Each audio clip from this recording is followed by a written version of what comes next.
Olá, galera. Paz do Senhor, tudo bem com vocês? Vamos dar continuidade ao nosso estudo, que é o que Deus faz. Mas antes de darmos continuidade, vamos fazer uma oração? Senhor Deus e Pai, muito obrigada, Senhor, por esse momento que estamos aqui, Pai, reunidos em Teu nome, para aprender mais a Tua palavra, Pai. Fale aos nossos corações, em nome de Jesus. Amém. Vamos recapitular a lição anterior, que falava assim: como você usa seu tempo? Lembra que a gente falou que a gente usa o nosso tempo de várias maneiras? E o que Deus faz e o que Deus fez? A gente falou de algumas coisas que Deus faz, que Deus fez. Aí nós também falamos que Deus criou o mundo em 6 dias. Falamos de cada um dos dias da criação. Falamos também, Deus criou você e criou eu. Falamos da criação e que Deus cuida da sua criação. Lembra que a gente falou que Deus cuida do universo na palma da mão dele? E que falamos também que Deus nos ama. Amém? E hoje a gente vai continuar com o que Deus faz.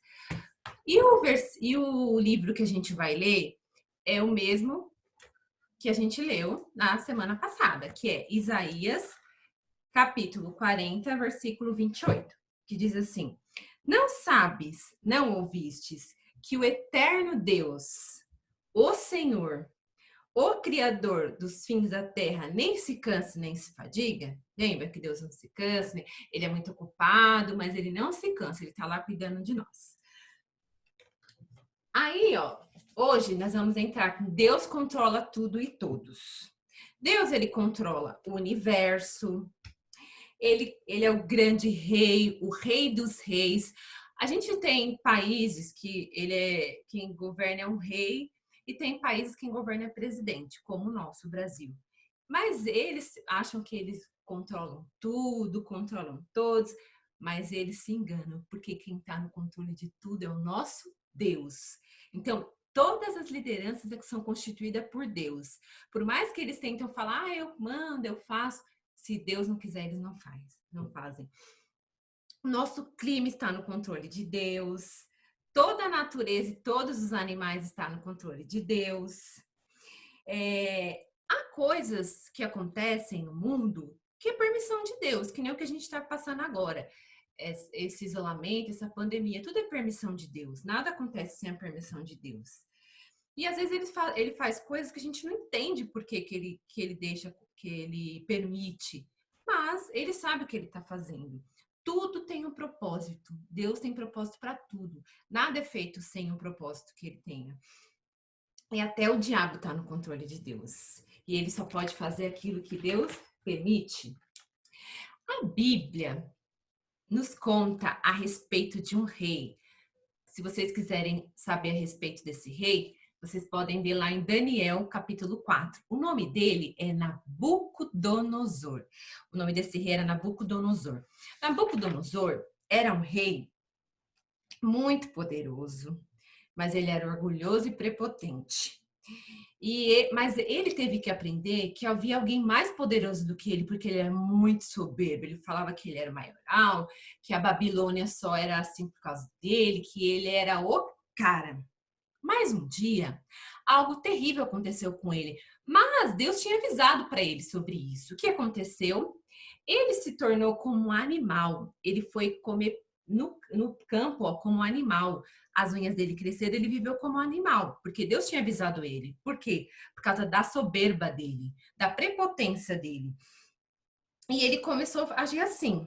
Mas um dia, aqui na palavra de Deus até falam, ele levantou os olhos ao céu e veio o entendimento dele, porque o tempo que ele ficou como animal, ele tinha um entendimento de animal, mas de repente Deus deu um entendimento para ele e ele voltou a olhar e olhou para o céu e falou para Deus. Ele glorificou o nome de Deus e ele viu o estado que ele se encontrava.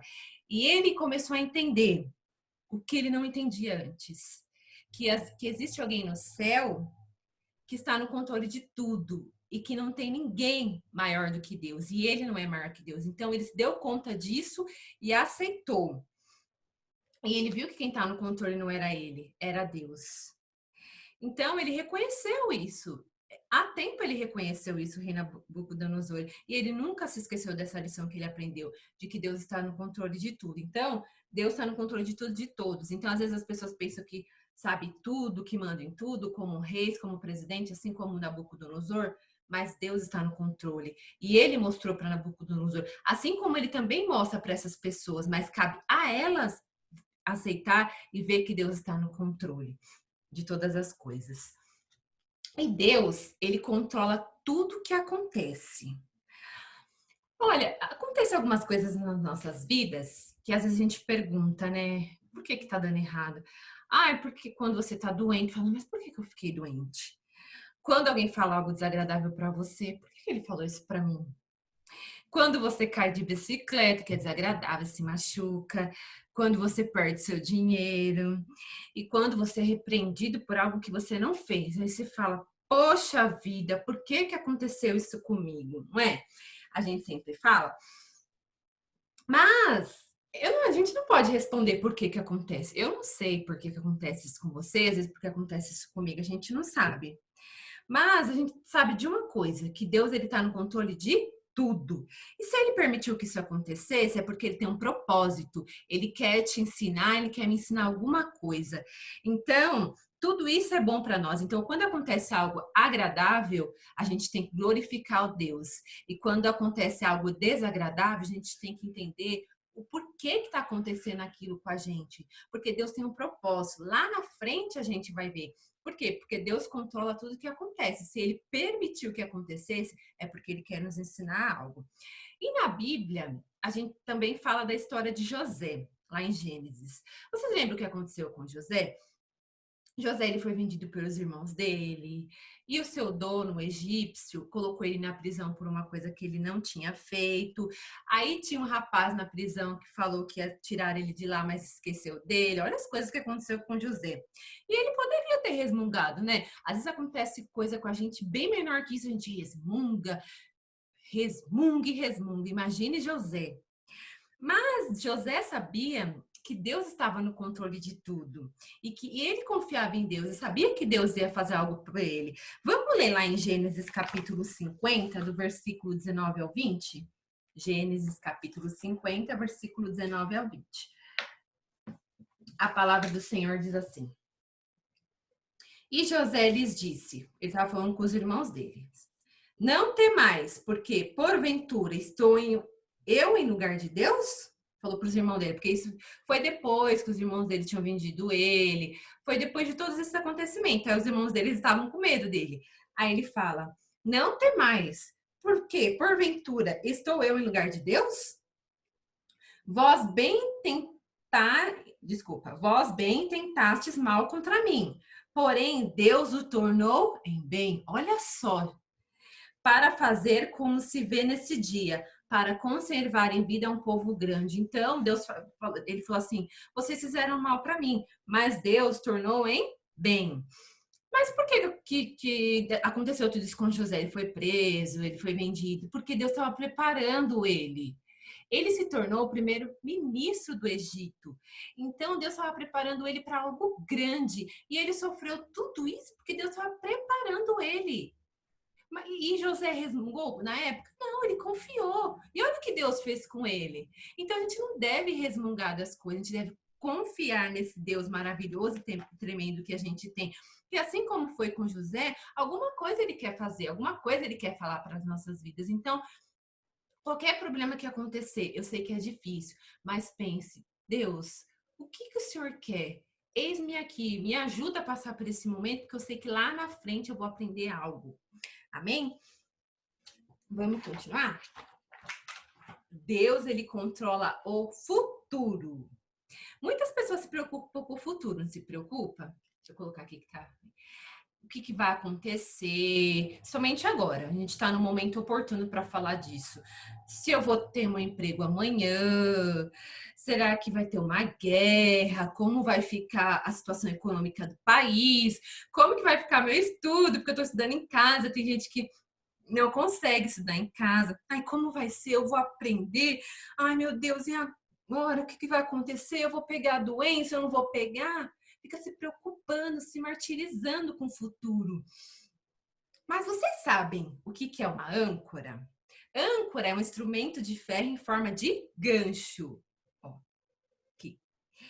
Jogada à água, se prende ao fundo e impede que o navio se mova. Então, vocês estão vendo aqui que tem dois navios, esse e esse? Eles estavam flutuando numa larga baia na costa de uma ilha. E o vento soprava forte e as ondas estavam bem altas. Um dos navios, que é esse daqui, ele estava confortável. Por quê? Porque o comandante tinha jogado a âncora na água, então ele estava preso.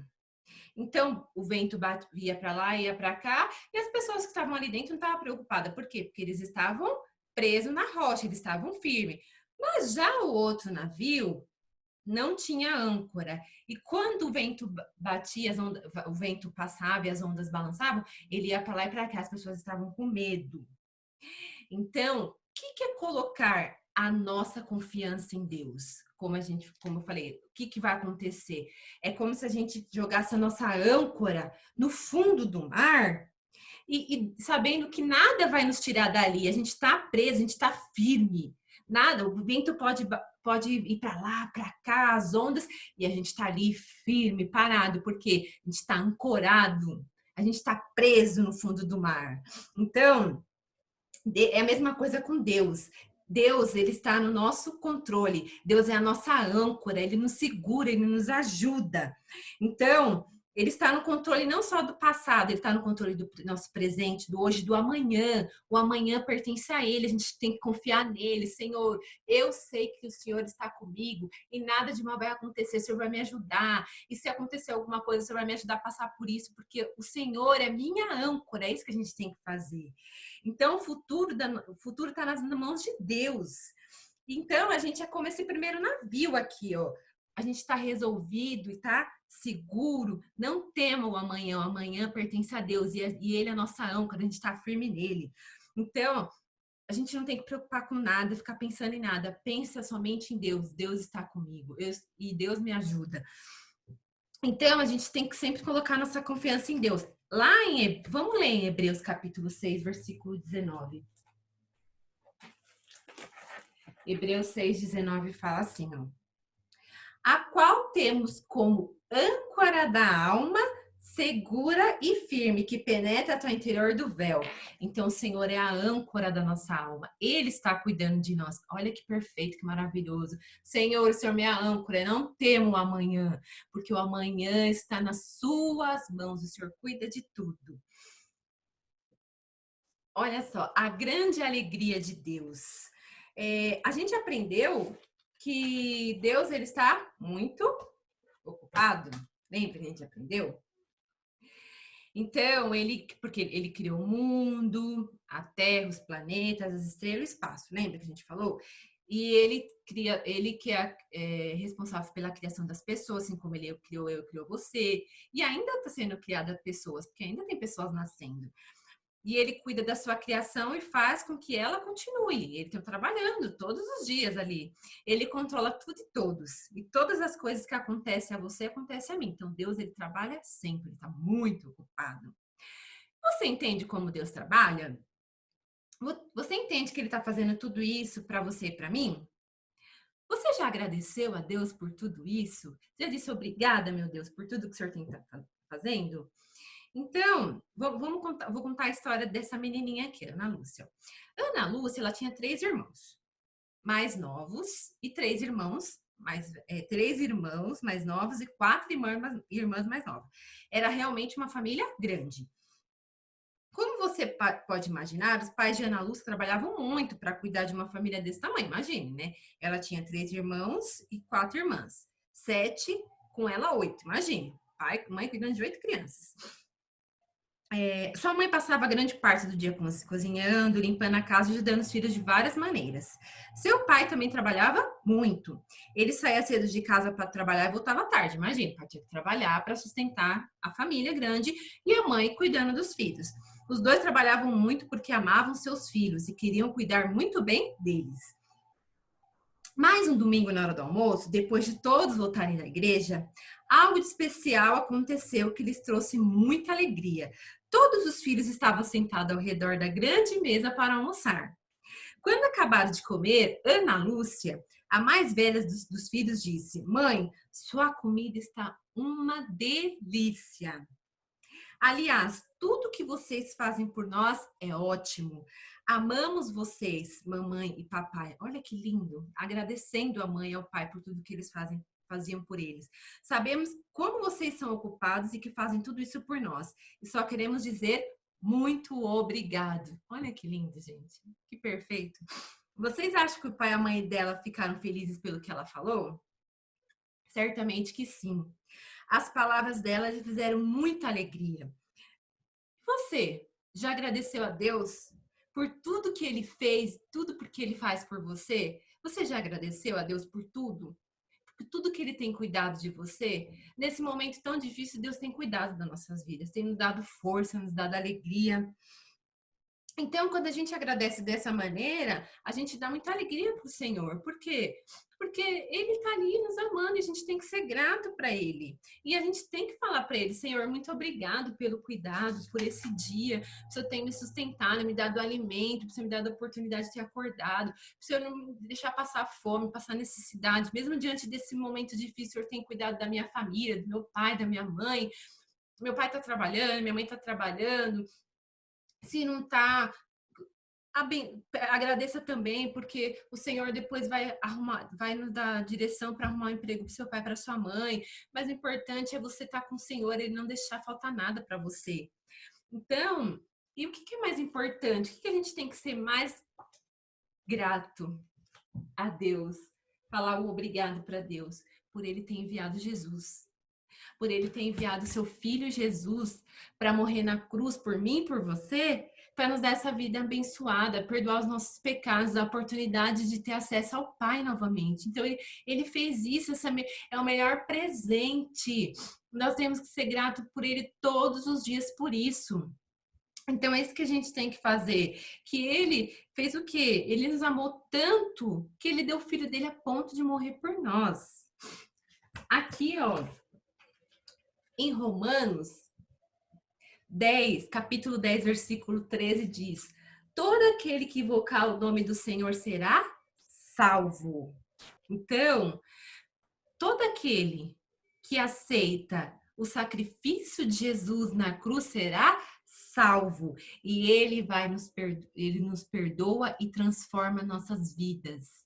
Então, o que a gente era, a gente não é mais quando a gente aceita Jesus, porque a gente aceitou, a gente invocou o nome de Cristo, a gente é salvo.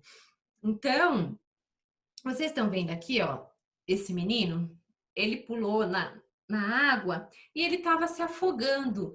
E veio aqui uma pessoa e pulou para salvar ele, para tirar ele da água, para salvar, para que ele não morresse afogado. A gente, eu e você, nós não estamos se afogando, mas nós precisávamos de ajuda. Antes de conhecer Jesus, a gente era pecador, sujo, assim como tá lá quando a gente aprende naquela música, lembra? Meu coração era sujo, mas Cristo aqui já entrou. Com seu precioso sangue, tão alvo assim nos tornou. E diz em sua palavra que ruas de ouro andarei.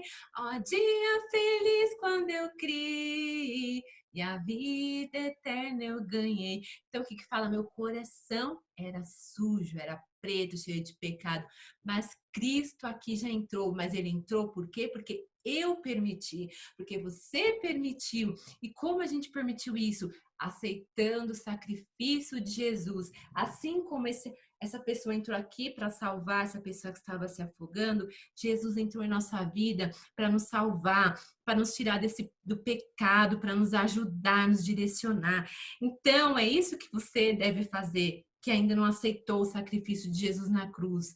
Aceite, invoque o nome dele, que ele vai te salvar, ele vai te transformar e te dar uma oportunidade de ter uma vida abençoada. E assim como diz, em ruas de ouro andarei. Ó dia feliz quando eu criei e a vida eterna eu ganhei.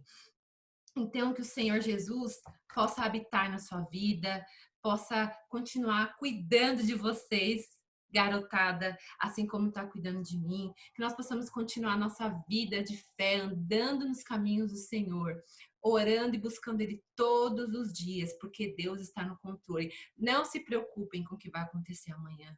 Não se preocupem, apenas creia, porque a nossa âncora é Cristo. Ele é a nossa âncora, Ele nos prende, nos ajuda a caminhar, não nos deixa se perder, não nos deixa a gente ficar perdido, angustiado. Coloque a sua vida nas mãos do Senhor, Ele é a nossa âncora. Eu espero que vocês tenham entendido, tenham sido abençoados pelo poder de Deus, assim como eu fui. O Espírito Santo falou muito ao meu coração, porque o Senhor, Ele nos ajuda todos os dias, porque se não fosse Ele, a gente não era nada, Ele é a nossa âncora. Vamos fazer uma oração para encerrar? Senhor Deus e Pai, muito obrigada, Senhor, por essa aula, por esse ensino maravilhoso, Pai. Que o Senhor está no controle de tudo, no controle de nossas vidas, Senhor. Muito obrigada, Pai, por o Senhor nos abençoar e nos amar dessa maneira tão maravilhosa, Pai. Te agradecemos em nome de Jesus. Amém. Até domingo que vem. Deus abençoe.